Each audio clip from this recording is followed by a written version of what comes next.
Welcome to the deep dive. Today we're embarking on quite a fascinating journey, really, into a concept that, well, everyone praises it, but it's often misunderstood. Loyalty. We've pulled together a rich collection of insights, and we're particularly drawing from Dr. Surya M Ganduri's extensive work on purposeful leadership. Our mission for you today is pretty clear. We're going to dissect loyalty, specifically within the intricate world of leadership. Is it this unshakable virtue that every leader should aspire to? Or, can it secretly become a vulnerability, something that undermines even the best intentions? We'll explore its undeniable strength, navigate its, let's say, tricky nuances, and even confront its perilous dark side. So by the end of this deep dive, you should walk away with a much sharper perspective on how loyalty influences teams, shapes organizations, and, impacts your own crucial decisions every single day. It's truly a universal topic, isn't it? I mean, whether you're leading a team or you're just a vital part of one, or maybe you're just navigating the complexities of your personal relationships, loyalty definitely plays a role. We'll spend some time distinguishing between different forms of loyalty, and you'll see why making that distinction isn't just, academic talk. It's absolutely critical for ethical leadership and for building sustainable long-term success. All right, let's unpack this then. The material we've gathered kicks off by establishing that while loyalty isn't necessarily an absolute must-have for leadership, it's certainly considered, well, a remarkably important quality. So right off the bat, what makes it so vital, so foundational in a leadership role? What's really compelling here, I think, is how loyalty serves as the very bedrock of a strong, functional team. You see, when leaders actively demonstrate loyalty to their teams, meaning they stand by them, they support their growth, advocate for them, it naturally inspires this reciprocal sense of trust and commitment. And this isn't just a soft skill, like a nice-to-have gesture. The research shows it translates directly into tangible results. It significantly boosts productivity and stability. It creates an environment where employees feel empowered to go that extra mile, truly investing themselves in achieving shared goals. Think of it as cultivating fertile ground where the team feels profoundly valued, and that leads directly to greater collective success. That makes perfect sense. So it's about cultivating an environment where people feel secure, genuinely motivated, and they sense that deep connection, almost like family sometimes. The material suggests this fosters team cohesion and even encourages truthfulness from employees. Now, that last part, encouraging truthfulness, Yeah. that might seem a bit counterintuitive to some, especially if they associate loyalty with maybe a reluctance to challenge or speak up. What's behind that specific benefit? Yeah, you've hit on a crucial point there. A leader who consistently shows loyalty helps build what's often called psychological safety within the team. Basically, an environment where individuals feel safe to voice concerns, admit mistakes, offer dissenting opinions, all without fearing negative repercussions. Psychological safety. Yeah, exactly. And this kind of safety is just paramount for open communication and, well, effective collaboration. And yes, crucially, when employees feel genuinely loyal to a leader who respects and values them, they are far more likely to speak the truth, even the uncomfortable truth. They provide honest feedback, they flag potential issues, offer valuable insights that help the leader and the company adapt and improve. It really is a virtuous cycle. A leader's unwavering support generates dedication and hard work, which in turn leads to shared success, higher retention rates, and a far greater degree of resilience within the team to weather challenges. Leaders who champion this kind of mutual loyalty are, well, they're effectively laying the groundwork for a truly supportive, united, and ultimately more successful workforce. Okay, now here's where it gets really interesting, and for you listening, perhaps the most impactful part. The sources draw a very sharp, very important distinction. There's loyalty directed to a person, like a specific leader, and then there's loyalty directed to an organization. Why is it so incredibly important for us, and really for anyone navigating the professional world, to understand the difference between these two? Well, this distinction raises a really fundamental question about where one's ultimate allegiance truly lies, doesn't it? Loyalty to a leader, you see, it's by its very nature a personal connection. It's often built on respect, admiration, maybe trust for an individual's charisma or their vision or mentorship. However, this form of loyalty, it can be fleeting. It can be inherently unstable. It's tied to an individual who, well, for any number of reasons, might leave the organization or get promoted, or even act in ways that are, frankly, questionable. And when that happens, followers can suddenly feel adrift, maybe torn, or even feel obligated to shift their allegiance. And if that leader's personal actions or agendas start to conflict with the organization's broader mission or its ethical goals, well, it can put immense pressure on those loyal to them, sometimes leading to compromises in truth or, organizational integrity. So loyalty to a person is personal, potentially unstable, makes it less enduring for the whole system. But loyalty to an organization, that sounds quite different.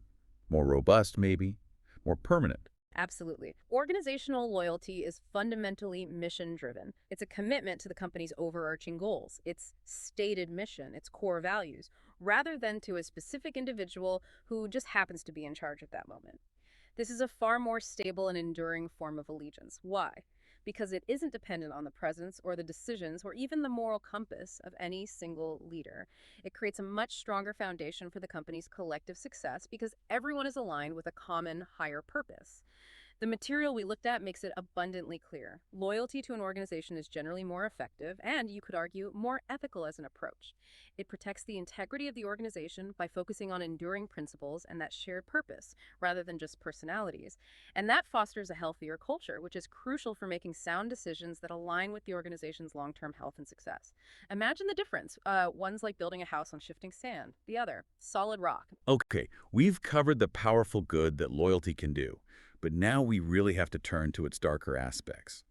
Because, as the research emphatically highlights, loyalty isn't always this unmitigated virtue. In fact, what's often termed blind loyalty can have truly disastrous, really far-reaching consequences. This is precisely where extreme caution is warranted. Loyalty, when you take it in isolation, especially when it becomes unquestioning or, blind, it definitely possesses a significant dark side. It can tragically cause individuals to make profoundly bad decisions, to overlook or rationalize really egregious errors, and even to participate in unethical practices, all under this misguided banner of a duty to loyalty or an unwavering respect for authority. For you, recognizing this potential flaw in any environment, be it your workplace, a volunteer group, even social circles, is absolutely crucial. This isn't just about, big corporate scandals. It can manifest in everyday pressures.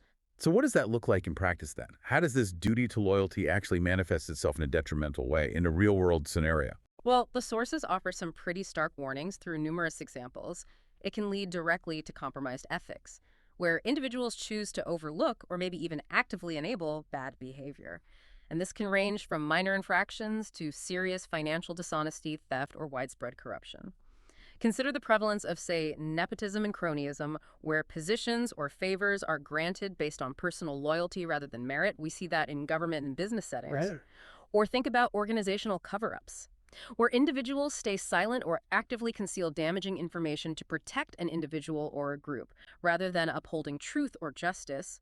This extreme, unquestioning loyalty can lead people to defend the indefensible, denying wrongdoing, blaming others, or minimizing the severity of actions by pretending, oh, it wasn't that bad, even when faced with clear evidence of inappropriate or harmful behavior from the person or entity they're loyal to. Wow, so someone who is fundamentally honest, maybe with a high degree of personal integrity, could actually find themselves defending something they know is wrong, simply because their sense of loyalty becomes the overriding principle. That's a terrifying thought. Precisely. In the most extreme and tragic scenarios, individuals become complicit in unethical acts because their deep-seated sense of integrity just isn't able to overcome their perceived duty of loyalty and perhaps respect for authority. The sources don't shy away from historical context here. They cite Adolf Hitler and the Nazi regime as a chilling example. This was a totalitarian leader who demanded and received unwavering, absolute loyalty, and that led to a blind following despite flagrant injustices, genocidal policies, and monstrous ethical breaches. But what's critical to understand is that these authoritarian dynamics where dissent is not tolerated, questions are suppressed, and loyalty is demanded, above all else, they aren't just confined to grand historical events. They can and do exist in many contemporary settings: politics, some businesses, even educational institutions or community groups. And this pressure often causes people to tell leaders what they want to hear rather than challenging the status quo, even when there are legitimate concerns or ethical quandaries present. And it's not just about these huge, almost unimaginable historical examples, is it? This plays out in very real, very current, everyday workplaces. The research we've looked at confirms it. Empirical studies have consistently shown loyalty's, insidious role in corruption. Absolutely. The material points to how this pernicious nature, as they call it, manifests in corporate scandals, where employees might collude to hide financial misdeeds, or in political machinations where parties or factions protect their own despite public harm, and even in sports cheating where teams or individuals engage in conspiracy or fraud for competitive advantage. In all these cases, blind allegiance to a group or a leader can lead members to engage in profoundly unethical acts. They might even believe they're acting for the good of the team or protecting the boss when in reality they're causing immense harm. It just underscores how easily a virtue can be twisted into a destructive force. Okay, given this really complex landscape, how do we make sense of it all? How do we wrap our heads around this? The material introduces two other crucial virtues: integrity and honesty. How do these three, loyalty, integrity, and honesty, relate to each other? And maybe more importantly, where do they often conflict, especially in that really challenging truth versus loyalty dilemma? Yeah, this comparison is absolutely vital for anyone navigating complex relationships or decisions. Let's break it down. Integrity is fundamentally about being honest and adhering to strong moral principles. It's about remaining true to oneself and consistently doing what is right, even when facing pressure or difficult choices. It's about that alignment of your actions with your core values. Okay, so integrity is internal consistency. Right. That honesty is more about truthfulness and sincerity in your words and actions, fostering transparency, clarity. And loyalty, as we've discussed, is that faithfulness or devotion to a person, group, or cause. Now, the critical point, as our sources illuminate, is that integrity demands you maintain your moral code, your internal compass, even when tempted to deviate. Loyalty, however, can sometimes subtly, or maybe not so subtly, encourage you to compromise that internal code, to support another's idea of morality, or maybe just to protect someone or something you're devoted to. And that's the crux of the ethical dilemma. So essentially, we often face this ethical trilemma, right, where these core virtues come into conflict, forcing us to choose which one takes precedence in that moment. The material provides some wonderfully relatable examples of this tension, actually. It does. Consider a simple personal relationship scenario. A close friend asks your honest opinion on an outfit they absolutely love, but you genuinely really dislike it. Do you tell the truth and risk hurting their feelings, potentially damaging their confidence in that moment? Or do you offer, a kind lie to maintain their confidence and preserve the warmth of the friendship? Yeah, that's a classic one. Or in a professional setting, imagine you discover a colleague has made a significant mistake that, if it's not corrected, could genuinely harm the company. Reporting it might feel like a profound act of disloyalty to your coworker, potentially damaging your working relationship. But not reporting it could put the entire organization and potentially many other jobs at risk. That's tough. It is. Even legal obligations, like public records requests in government, can force a choice between transparency and loyalty to a specific team member or agency. You might have to disclose damaging but truthful information. That's a real tightrope walk, isn't it? And often, there are no easy, universally right answers. It demands a lot of, introspection. So when you find yourself caught in such a dilemma, trying to navigate these genuinely conflicting values, what practical steps can you take? Well, the material offers a very practical, almost methodical approach to navigating these challenging situations, moving beyond just a gut reaction. First, assess the situation.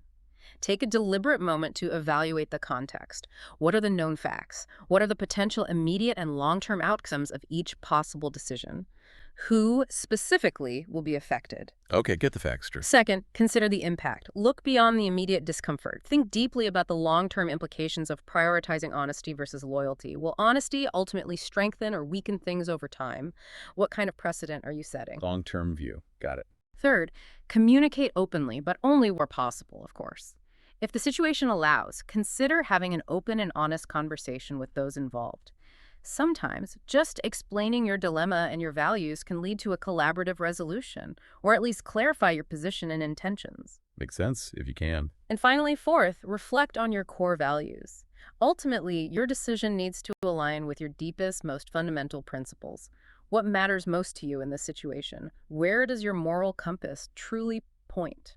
It's about striving for a nuanced balance, acknowledging that these virtues might not always align perfectly, but always aiming for grace and wisdom in your choices, rather than letting sort of blind, unexamined loyalty dictate your actions without critical thought. It's about finding the courage to act in accordance with your integrity. So, if blind loyalty is such a profound danger, yet loyalty itself is clearly crucial for team success, how do leaders cultivate the right kind of loyalty?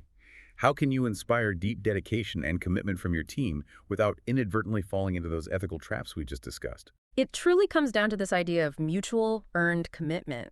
Leaders build healthy, ethical loyalty not by demanding it, but by consistently demonstrating it themselves.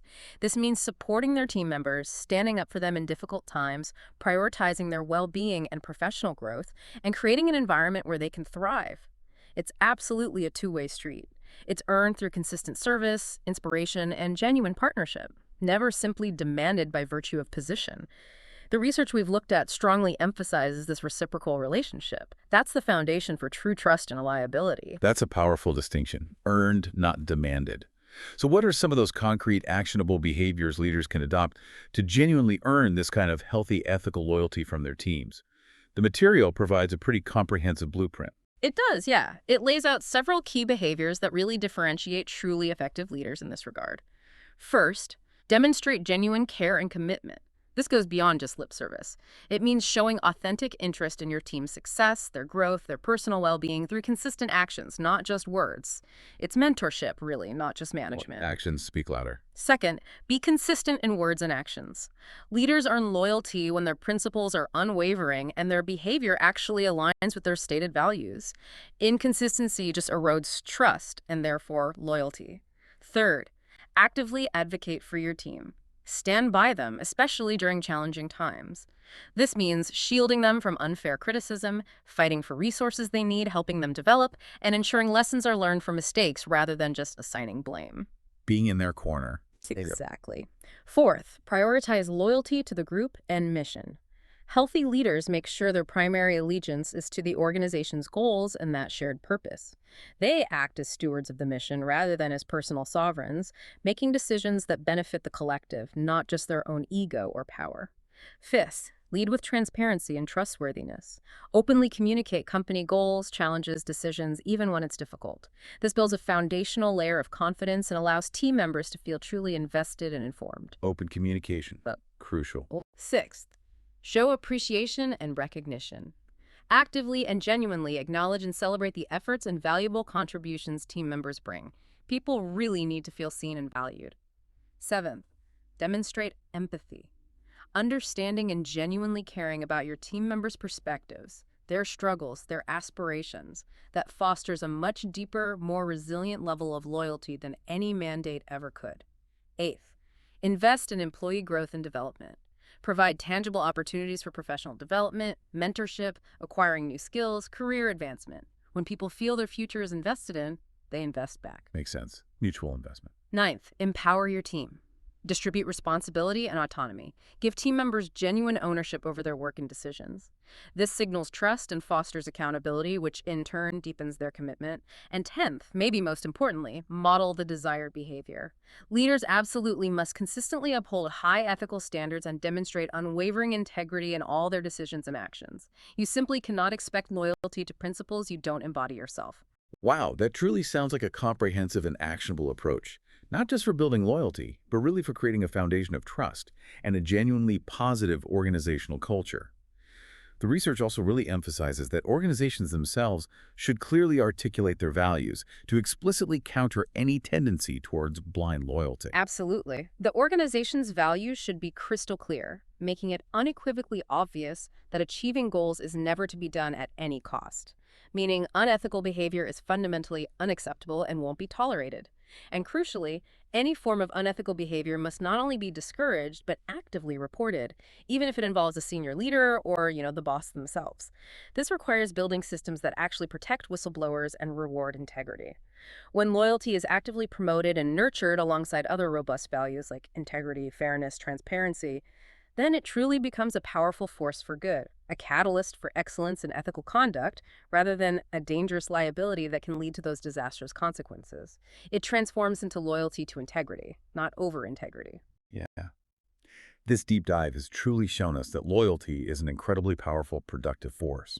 Much like trust itself, it's like a lubricant that reduces friction, enables deep collaboration, builds incredibly strong bonds within any group. It can create that powerful, we're in this together mentality that prevents internal strife and division.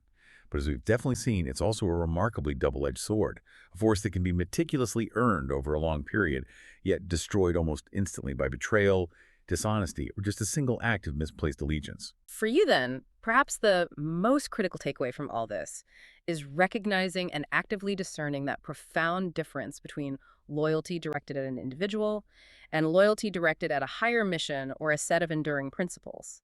It means understanding that our loyalties are rarely simple or singular. We're often divided, right? Pulled in different directions by our devotion to family, friends, coworkers, maybe political affiliations, organizations, and of course, our own moral code. Navigating those inherent complexities requires not just a strong internal compass, but the wisdom to understand that sometimes partial, thoughtful loyalty is often the healthiest reality. So what does this all mean for you in your everyday life? Well, the next time you find yourself in a situation that demands your loyalty, whether it's a small personal decision or a significant professional dilemma, maybe just take a moment. Ask yourself, am I being loyal to a person's wishes here, or am I being loyal to a foundational principle? And, crucially, is my loyalty in this specific moment reinforcing my integrity, or is it potentially, maybe subtly, even dangerously undermining it? And maybe consider this for your own reflection. Think about a situation you've personally witnessed where loyalty most powerfully, whether for good or bad, effectively or detrimentally influenced a critical decision. What underlying values was integrity, honesty, pure allegiance, something else entirely were truly at play in that moment? What was the real cost or the real benefit? That's a truly powerful thought to chew on. Thank you so much for joining us for this deep dive into the complex world of loyalty. We sincerely hope it's given you some new insights and maybe a sharper lens through which to view a concept that shapes so much of our lives.